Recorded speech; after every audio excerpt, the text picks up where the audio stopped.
नमस्कार साथियों। तो कैसे हैं आप लोग? उम्मीद है आप लोग अच्छे होंगे, मस्त होंगे, स्वस्थ होंगे। तो आज जो है हम आपको कराने वाले हैं क्लास 12th राजनीति विज्ञान का मॉडल पेपर 2 टॉपर सीरीज का। और ये जो है यूपी बोर्ड और बिहार बोर्ड के लिए काफी ज्यादा महत्वपूर्ण है। तो आइए बिना देरी के वीडियो को स्टार्ट करते हैं। तो हमारा सबसे पहला प्रश्न है कि निम्नलिखित में से कौन सा देश गुटनिरपेक्ष देशों के संस्थापक देश में से नहीं है? Bharat, France, Indonesia, Yugoslavia. तो इसमें हमारा राइट आंसर है option C Indonesia, sorry, option B France जो है गुटनिरपेक्ष देशों का संस्थापक देश नहीं है, जबकि भारत, यूगोस्लाविया और इंडोनेशिया जो है गुटनिरपेक्ष देशों के संस्थापक देश हैं। अब हमारा अगला प्रश्न आता है कि आसियान की स्थापना कब की गई थी? 1955 में, 1956 में, 1967 में, 1970 में। तो इसमें हमारा राइट आंसर है ऑप्शन सी 1967 में जो है आसियान की स्थापना की गई थी। अब हमारा अगला प्रश्न आता है, कौन सा देश दक्षिण एशिया का अंग नहीं है? श्रीलंका, भारत, चीन, पाकिस्तान। तो इसमें हमारा राइट आंसर है ऑप्शन सी, चीन जो है दक्षिण एशिया का अंग नहीं है। अब हमारा अगला प्रश्न आता है कि कौन सा देश संयुक्त राष्ट्र संघ की सुरक्षा परिषद का स्थायी सदस्य देश नहीं है? तो आप भी जानते हैं कि संयुक्त राष्ट्र संघ में स्थायी सदस्यों में अमेरिका, फ्रांस, ब्रिटेन और रूस और चीन है, लेकिन जर्मनी जो है इसमें नहीं है। तो इसमें हमारा राइट आंसर होगा ऑप्शन सी, जर्मनी जो है संयुक्त राष्ट्र सुरक्षा परिषद में स्थायी सदस्य नहीं है। अब हमारा अगला प्रश्न आता है कि यूनेस्को का संबंध किससे है? तो किससे है? शिक्षा एवं संस्कृति से, स्वास्थ्य एवं शिक्षा से, व्यापार एवं वाणिज्य से, कृषि एवं तकनीकी से। तो इसमें हमारा राइट आंसर है ऑप्शन ए, शिक्षा एवं संस्कृति से जो है यूनेस्को का संबंध है। अब हमारा अगला प्रश्न है कि 1956 में भारत में संघ राज्यों की संख्या कितनी थी? 12, 13, 14 या 15। तो इसमें हमारा राइट आंसर है ऑप्शन सी 14, यानी कि 1956 में जब राज्य पुनर्गठन अधिनियम पारित हुआ तो उस समय जो है भारत में 14 संघीय राज्य थे। और ये मॉडल पेपर जो है आपका 2023 का मॉडल पेपर है, जो कि 323 AQ था इसका साकेन्ताक नंबर। और इसमें जो ज्यादातर आपके क्वेश्चन बहुविकल्प में पूछे गए थे, उसमें जो है ज्यादातर जिसके ऑप्शन थे वो सी ही सही गए थे। अब हमारा अगला प्रश्न है कि प्रथम पंचवर्षीय योजना कब प्रारंभ की गई थी? 1950 में, 1951 में, 1952 में या 1953 में। तो इसमें हमारा राइट आंसर है ऑप्शन बी, 1951 में जो है प्रथम पंचवर्षीय योजना शुरू की गई थी, और ये जो है 1956 तक चली थी। पर 1956 में जो है दूसरी पंचवर्षीय योजना चालू की गई, जो कि 1961 तक चली थी। ये भी आपको याद रखना है। अब हमारा अगला प्रश्न आता है कि चिपको आंदोलन किस राज्य से संबंधित है? गुजरात से, बिहार से, मध्य प्रदेश से या उत्तराखंड से। तो आपको एक बात याद रखनी है कि उत्तराखंड को जो है हम उत्तरांचल के नाम से भी जानते हैं। यानी कि कभी कभी जो है ये आपको ऑप्शन में उत्तरांचल दे देता है, तो आपको कंफ्यूज नहीं होना है। उत्तराखंड और उत्तरांचल दोनों ही इसके सही आंसर हैं। अब हमारा अगला प्रश्न आता है कि गोवा भारतीय संघ का स्वतंत्र राज्य कब बना? तो गोवा जो है भारतीय संघ का राज्य बना था 1987 में। लेकिन आपसे पूछा जाए कि गोवा स्वतंत्र कब हुआ, तो गोवा जो है 1961 में स्वतंत्र हुआ था। जबकि हमारा देश जो है 1947 में ही आजाद हो गया था, लेकिन गोवा जो है 1961 में आजाद हुआ था। अब हमारा अगला प्रश्न है कि मंडल आयोग के अध्यक्ष कौन थे? बिंदेश्वरी प्रसाद, कर्पूर ठाकुर, जयप्रकाश नारायण, विश्वनाथ प्रसाद। तो इसमें हमारा राइट आंसर है ऑप्शन ए, बिंदेश्वरी प्रसाद जो है मंडल आयोग के अध्यक्ष थे। अब हमारा अगला प्रश्न आता है कि शीत युद्ध से संबंधित दो महाशक्तियों के नाम लिखिए। तो शीत युद्ध जो है किन किन शक्तियों के बीच हुआ? तो शीत युद्ध से जुड़ी दो महाशक्तियां हैं, संयुक्त राज्य अमेरिका और सोवियत संघ। यानी कि इन्हीं दो महाशक्तियों में जो है शीत युद्ध हुआ था। अगला था यूरोपीय संघ की स्थापना क्यों की गई, दो कारण बताइए। तो यूरोपीय संघ की स्थापना के पीछे के दो प्रमुख कारण हैं, जिनमें पहला है द्वितीय विश्व युद्ध के बाद यूरोपीय देशों को एक दूसरे के करीब लाना, और दूसरा है यूरोप में शांति और सहयोग को बढ़ावा देना। तो यूरोपीय संघ की स्थापना इसीलिए की गई थी क्योंकि जब द्वितीय विश्व युद्ध हुआ तो उसमें जो है यूरोपीय देशों का जो है काफ़ी ज़्यादा नुकसान हुआ था। जैसे कि जर्मनी, फ्रांस, ब्रिटेन, इन सभी का जो है काफ़ी ज़्यादा नुकसान हुआ था।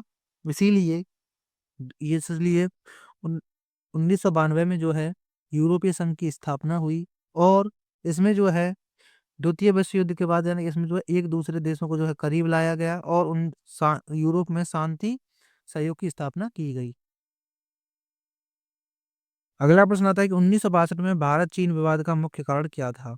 तो 1962 में भारत चीन युद्ध का मुख्य कारण अक्साई चीन और अरुणाचल प्रदेश सीमा क्षेत्र पर विवाद था। तो ये क्वेश्चन जो है आपको 2023 में 2 नंबर में पूछा गया था। अगर आप इतना लिखते थे तो आपको जो है पूरे 2 नंबर मिलेंगे, लेकिन अगर ये आपसे 5 नंबर में पूछा जाता है तो इसको आपका 50 शब्दों में लिखना पड़ता है। तो भारत अक्साई चीन को लद्दाख का हिस्सा मानता है, जबकि चीन इसे जिनजियांग का हिस्सा मानता है और चीन ने अरुणाचल प्रदेश पर दावा ठोका था कि चीन आज भी अरुणाचल प्रदेश के ज्यादातर इलाकों को दक्षिण तिब्बत कहता है। यानी कि 1962 में जो है भारत और चीन के विवाद का यानी मुख्य कारण क्या था? तो वो था अक्साई चीन और अरुणाचल प्रदेश की सीमा का विवाद। अब हमारा अगला प्रश्न आता है कि श्रीलंका में जातीय संघर्ष के किन्हीं दो कारणों का उल्लेख कीजिए। तो श्रीलंका में जातीय संघर्ष के दो प्रमुख कारण हैं। सबसे पहला आता है जातिवाद और भिन्नता। तो श्रीलंका में अलग अलग जातियों और समुदायों के बीच भिन्नता और विभाजन था। इस वजह से समुदायों के बीच बंटवारा और संघर्ष बढ़ा। तो ये जो है एक श्रीलंका में जातीय संघर्ष का कारण है, जो कि काफी ज्यादा प्रमुख है। यानी कि श्रीलंका में जो है अलग अलग जातियों और समुदायों के बीच भिन्नता और विभाजन था और इस वजह से समुदायों के बीच बंटवारा और संघर्ष बढ़ा। अगला पॉइंट आता है कि कट्टरपंथी और सिंहली और तमिल उग्रवादियों की भूमिका। यानी कि सिंहली और तमिल जो लोग थे उनमें जो है काफी ज्यादा प्रतिस्पर्धा यानी कि झगड़ा रहता था। यानी कि श्रीलंका में बहुसंख्यक सिंहली समुदाय का मानना था कि तमिलों के साथ कोई रियायत नहीं बरती जानी चाहिए। इस वजह से तमिलों के बीच उग्र राष्ट्रवाद की आवाज उठी। तमिलों ने लिट्टे नाम का एक संगठन बनाया था जो हिंसात्मक आंदोलन करता था। अब हमारा अगला प्रश्न आता है कि विश्व स्वास्थ्य संगठन क्या है, इसके मुख्य उद्देश्य क्या हैं? तो विश्व स्वास्थ्य संगठन यानी कि WHO संयुक्त राष्ट्र की एक एजेंसी है जिसका मकसद दुनिया भर में स्वास्थ्य को बढ़ावा देना और लोगों के स्वास्थ्य स्तर को ऊंचा करना है। तो ये जो है विश्व स्वास्थ्य संगठन है। आगे आता है कि इसके उद्देश्य कुछ निम्नलिखित है, जिनमें सबसे पहला आता है स्वास्थ्य को बढ़ावा देना, दूसरा कमजोर लोगों की मदद करना। तो ये जो है इसके कुछ प्रमुख उद्देश्य हैं और अभी आगे हैं कि वैश्विक स्वास्थ्य मामलों पर नेतृत्व देना और स्वास्थ्य अनुसंधान को आकार देना, मानदंड और मानक तय करना, स्वास्थ्य योजनाओं की निगरानी करना और आपात स्थितियों में मदद करना।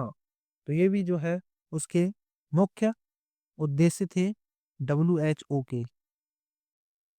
अब हमारा अगला प्रश्न आता है कि स्वतंत्रता के पश्चात भारत की दो प्रमुख चुनौतियां क्या थीं? तो आजादी के बाद भारत के सामने आने वाली दो प्रमुख चुनौतियां थीं। पहला विभाजन और शरणार्थियों की समस्या। तो विभाजन के कारण सांप्रदायिक हिंसा हुई और कश्मीर समस्या पैदा हुई। इसके अलावा भारत को बड़ी समस्या यानी कि संख्या में शरणार्थियों को पुनर्वासित करना था। यानी कि ये भी जो स्वतंत्रता के बाद भारत में एक प्रमुख चुनौती थी। और यदि आपको से ये 2 नंबर में पूछा जाता है तो आपको सबसे पहले लिखना है कि क्षेत्रीय अखंडता और समानता ये जो है इसमें सबसे बड़ी भिन्नता थी, यानी कि एकता करना।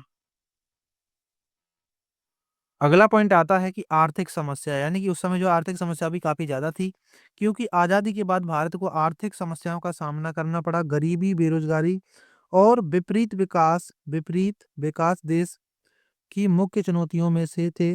भारत में स्थिर कृषि और कमजोर औद्योगिक आधार जैसी समस्याएं थी। अब हमारा अगला प्रश्न आता है कि बॉम्बे प्लान क्या था, इसका उद्देश्य क्या था? तो 1944 में भारतीय उद्योगपतियों का एक समूह बॉम्बे प्लान में एकत्र हुआ, यानी बॉम्बे में एकत्र हुआ। बॉम्बे जो है पहले मुंबई और गुजरात से मिलाकर बना हुआ एक राज्य था, लेकिन 1960 में जो है ये दोनों को भाषा के आधार पर अलग कर दिया गया। जो लोग गुजराती बोलते थे उनको गुजरात बना दिया गया और जो लोग मराठी बोलते थे उन्हें उनके शहर को जो है मुंबई बना दिया गया। आगे आता है, इस बैठक में इन उद्योगपतियों ने नियोजित व्यवस्था चलाने का एक प्रयुक्त प्रस्ताव तैयार किया। इसे ही बॉम्बे प्लान के नाम से भी जाना जाता है। अब हमारा अगला प्रश्न आता है कि ताड़ी विरोधी आंदोलन क्या था, वो यह है क्यों चलाया गया था। तो ताड़ी विरोधी आंदोलन आंध्र प्रदेश में महिलाओं ने शुरू किया था। इस आंदोलन के जरिए महिलाएं अपने आसपास शराब और मदिरा की बिक्री पर रोक लगाना चाहती थीं। इसके साथ ही वे ग्रामीण अर्थव्यवस्था में सुधार लाना भी चाहती थीं। ताड़ी विरोधी आंदोलन 1992 में आंध्र प्रदेश के नेल्लोर जिले में चलाया गया था। यानी कि विरोधी आंदोलन क्या था कि ताड़ीवादी विरोधी आंदोलन में जो है महिलाओं ने इसको शुरू किया और इसमें जो है शराब और मदिरा जैसी बिक्री पर रोक लगाने के लिए उन्होंने किया और साथ ही वे ग्रामीण अर्थव्यवस्था में सुधार भी लाना चाहती थी। क्योंकि आप भी जानते हैं ग्रामीण लोगों में जो है कुछ लोग ऐसे होते हैं कि शराब पीकर जो है अपनी पत्नियों को पीटते हैं, मारते हैं और ऐसा जो है कभी-कभी शहरों में भी होता है। लेकिन गाँव में आप जानते हैं कि पैसे की कमी काफ़ी ज़्यादा होती है। इसीलिए इस वहाँ की औरतों ने जो है आंध्र प्रदेश में जो है नल्लौर जिले में ये चलाया था जो कि 1992 में हुआ था। अब अगला आता है कि शीत युद्ध के पश्चात ऐसे दो मुख्य वैश्विक बदलाव का विश्लेषण कीजिए जिन्होंने संयुक्त राष्ट्र संघ के कार्य में सुधार लाने की आवश्यकता को जन्म दिया। तो शीत युद्ध के बाद दुनिया में हुए कुछ प्रमुख बदलावों की वजह से संयुक्त राष्ट्र यानी कि यूएनओ संयुक्त राष्ट्र संघ को सुधार लाने की जरूरत पड़ी। तो भू राजनीतिक बदलाव सबसे पहला, तो महाशक्तियों का समीकरण बदल गया। अमेरिका एक महाशक्ति बना लेकिन चीन जैसे कई देश भी उभर रहे थे। तो ये भी आपको अच्छे से याद में आ जाएगा। लेकिन आपको ये हमेशा याद रखना है क्योंकि ये भी आपसे 2023 में सारे के सारे क्वेश्चन पूछे गए थे जो मैं आपको करा रहा हूँ।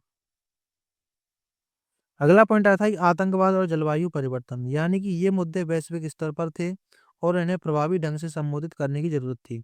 यानी कि आप भी जानते हैं कि आजकल जो है ग्लोबल वार्मिंग और दूसरा आतंकवाद जो है काफी तेजी से विश्व में फैल चुका है और ग्लोबल वार्मिंग जो है यानी कि जलवायु परिवर्तन सबसे महत्वपूर्ण हिस्सा है। अब हमारा अगला प्रश्न आता है कि किन्हीं दो उदाहरणों के माध्यम से पर्यावरण के मसले पर भारत के पक्ष को स्पष्ट कीजिए। तो पर्यावरण से जुड़े कुछ प्रमुख मुद्दे और भारत के पक्ष को स्पष्ट करने के लिए दो उदाहरण निम्नलिखित हैं जिनमें सबसे पहला आता है वायु प्रदूषण। तो भारत में हानिकारक उत्सर्जन जैसे बड़े पैमाने पर होता है। जीवाश्म ईंधन जलाने से गाड़ियां, बिजली घर और उद्योग कार्बन डाइऑक्साइड का उत्सर्जन करते हैं जो कि पर्यावरण को नुकसान पहुंचाते हैं और भारत में जो है इसका भी पक्ष है। अगला आता है जल प्रदूषण। तो भारत में नदियों, झीलों और नालों में औद्योगिक कचरा फेंका जाता है। दिल्ली में यमुना नदी एक नाले में बदलकर रह गई है। आप भी जानते हैं कि दिल्ली से होकर जो है यमुना नदी बहती है जो कि एक तरह से नाला बन गई है वहां पर। अब हमारा अगला प्रश्न आता है कि साझी संपदा संसाधनों का क्या अर्थ है, उदाहरण देकर स्पष्ट कीजिए। तो साझी संपदा संसाधन का अर्थ है ऐसे संसाधन जिन पर किसी एक व्यक्ति का नहीं बल्कि पूरे समुदाय का अधिकार होता है। उदाहरण के लिए संयुक्त परिवार का चूल्हा, चारागाह, मैदान, कुआं, नदी, ग्राम पंचायत के स्वामित्व वाली भूमि आदि। तो ये सभी जो है साझी संपदा के उदाहरण हैं क्योंकि साझी संपदा उसे कहा जाता है जिस पर किसी एक व्यक्ति का अधिकार नहीं होता बल्कि पूरे समुदाय का अधिकार होता है, उसी को जो है क्या कहते हैं, साझी संपदा कहते हैं। अब हमारा अगला प्रश्न आता है कि कौन सी परिस्थितियों 1975 में आपातकाल घोषित करने के लिए उत्तरदायी थी, किन्हीं दो की व्याख्या कीजिए। तो 1975 में आपातकाल की घोषणा के लिए कई वजह बताई जाती हैं। सबसे पहला आता है इलाहाबाद हाईकोर्ट का फैसला। तो 12 जून 1975 को इलाहाबाद हाईकोर्ट ने इंदिरा गांधी को चुनावी धांधली का दोष पाया था। इस फैसले में इंदिरा गांधी को 6 साल के लिए किसी भी चुने हुए पद पर आसीन होने से रोक दिया गया था। यानी कि आपातकाल की ये भी एक घोषणा थी सबसे बड़ी कि जब 12 जून 1975 को इलाहाबाद हाईकोर्ट ने इंदिरा गांधी को चुनावी धांधली में जो दोष दिया था, इसमें कहा गया था कि 6 साल के लिए किसी भी चुने हुए पद पर वो जो है नहीं रह सकती हैं, उस पर जो है रोक लगा दी गई थी। अगला पॉइंट आता है राजनीतिक अस्थिरता यानी कि उस समय देश में राजनीतिक अस्थिरता थी। अगला आता है आंतरिक असंतोष यानी कि देश में आंतरिक असंतोष यानी कि लोग जो है अशांत थे और उनमें असंतोष था और वो जो है विरोध कर रहे थे। अगला आता है भ्रष्टाचार, देश में भ्रष्टाचार बढ़ता जा रहा था और लोकतांत्रिक मानदंडों का क्षरण। तो देश में लोकतांत्रिक मानदंडों का क्षरण हो रहा था। अब हमारा अगला प्रश्न है कि दक्षिण एशिया में सार्क की क्या भूमिका है, संक्षेप में उल्लेख कीजिए। तो दक्षिण एशियाई क्षेत्रीय सहयोग संगठन सार्क की भूमिका दक्षिण एशिया के देशों के बीच सहयोग को बढ़ाकर उनके आर्थिक और सामाजिक विकास को आगे बढ़ाने में है। तो यही जो है सार्क की भूमिका है। आगे आता है सार्क की भूमिका इस प्रकार है कि सार्क के जरिए दक्षिण एशिया के लोगों के कल्याण को बढ़ावा मिलता है। यानी कि जब सार्क का सबसे बड़ा जो सबसे महत्वपूर्ण जो भूमिका है इसमें है कि सार्क के जरिए दक्षिण एशिया के लोगों को जो है कल्याण में बढ़ावा मिलता है।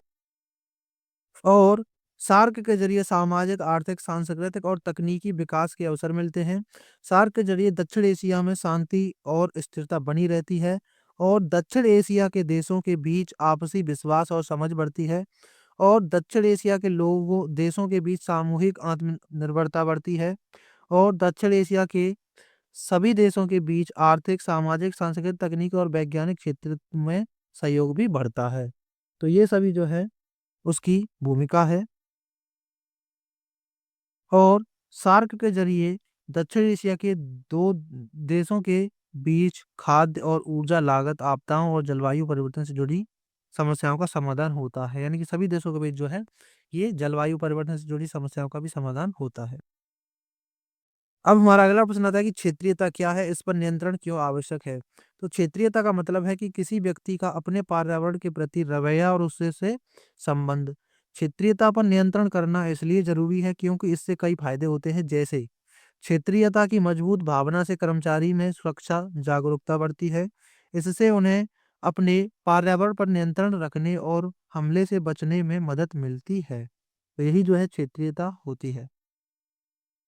और क्षेत्रीय नियंत्रण का मतलब है कि आपके क्षेत्र में लोग, फर्म, संगठन या क्षेत्राधिकार परिसंपत्तियों या पूंजी के घटकों में निवेश और उपयोग करने के तरीके पर निर्णय लेने में प्रभाव डाल सकते हैं। पर्यावरणीय दबाव और हवा, पानी और भूमि की गिरावट को संबोधित करने के लिए क्षेत्रीय दृष्टिकोण की जरूरत होती है। यानी कि इसमें क्षेत्रीय नियंत्रण का मतलब होता है कि आपके क्षेत्र में लोग, फर्म यानी कि औद्योगिक और संगठन जैसे क्षेत्राधिकार परिसंपत्तियों या पूंजियों के घटकों में निवेश और उपयोग करने के तरीके पर निर्णय लेने में प्रभाव डाल सकते हैं और पर्यावरणीय दबाव और हवा, पानी, भूमि की गिरावट को संबोधित करने के लिए क्षेत्रीय दृष्टिकोण की जरूरत पड़ती है। और ग्लोबल वार्मिंग और कार्बन उत्सर्जन को कम करने के लिए क्षेत्रीय दृष्टिकोण की जरूरत होती है। प्राकृतिक और सांस्कृतिक सुविधाओं, प्राकृतिक आवास, हरित क्षेत्रों, आर्द्र भूमि और जल मार्गों के संरक्षण पर ज्यादा ध्यान दिया जाता है। तो यही जो है क्षेत्रीयता होती है और उसके कुछ प्रमुख उद्देश्य होते हैं। तो अब जो है ये वीडियो हमारी यहीं पे समाप्त होती है। अगर आपको वीडियो पसंद आई है तो प्लीज़ वीडियो को लाइक कर देना। आप इस चैनल पर नए हो तो चैनल को सब्सक्राइब कर देना। मिलते हैं नेक्स्ट वीडियो में, तब तक के लिए जय हिंद, वंदे मातरम।